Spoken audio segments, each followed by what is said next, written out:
గుమగుమల వంటలే వంటలే తెరకొట్టే కారం రంగు రుచి ఆచి కారం పొడి. స్థానిక సంస్థల ఎన్నికల్లో బీసీలకు 42% రిజర్వేషన్లు కల్పించేందుకు ఇచ్చిన జీవో 9ని రద్దు చేయాలని సుప్రీంకోర్టులో దాఖలైన పిటిషన్పై బలమైన వాదనలు వినిపించాలని ప్రభుత్వం నిర్ణయించింది. ఇందుకోసం ఉప ముఖ్యమంత్రి భట్టి విక్రమార్క, పీసీసీ అధ్యక్షుడు మహేష్ కుమార్ గౌడ్, మంత్రి పొన్నం ప్రభాకర్ ఢిల్లీ పయనమయ్యారు. అటు జూబ్లీహిల్స్ ఉప ఎన్నిక అభ్యర్థి ఎంపికపై సుదీర్ఘ కసరత్తు చేసిన పీసీసీ 4 పేర్లు అధిష్టానానికి పంపాలని నిర్ణయించింది.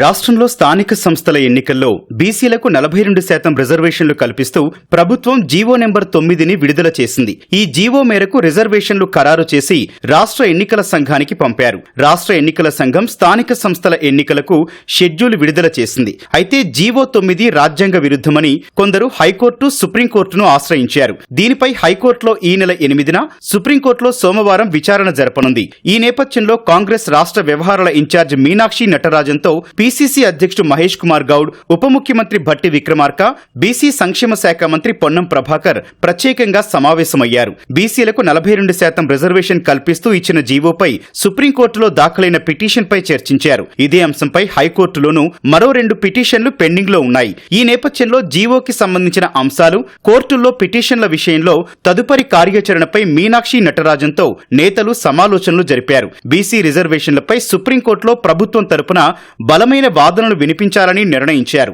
ఇందుకోసం నేతలు ఢిల్లీలో సీనియర్ న్యాయవాదులతో సమావేశం కానున్నారు.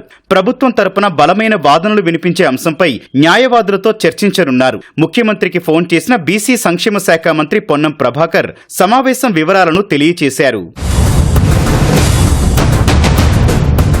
జూబ్లీహిల్స్ ఉప ఎన్నిక అభ్యర్థిపైన పీసీసీ కసరత్తు పూర్తి చేసింది. ఆశావహులందరి పేర్లు పరిశీలించి షార్ట్ లిస్టు చేశారు. 4 పేర్లతో తుది జాబితాను ఖరారు చేసినట్లు సమాచారం. జాబితాలో నవీన్ యాదవ్, సిఎన్ రెడ్డి, బొంతు రామ్మోహన్, అంజన్ కుమార్ పేర్లు ఉన్నట్లు తెలిసింది. 4 పేర్లను కాంగ్రెస్ అధిష్టానానికి పంపనున్నారు. వీరిలో ఒకరిని జూబ్లీహిల్స్ అభ్యర్థిగా ఏఐసీసీ ప్రకటించనుంది.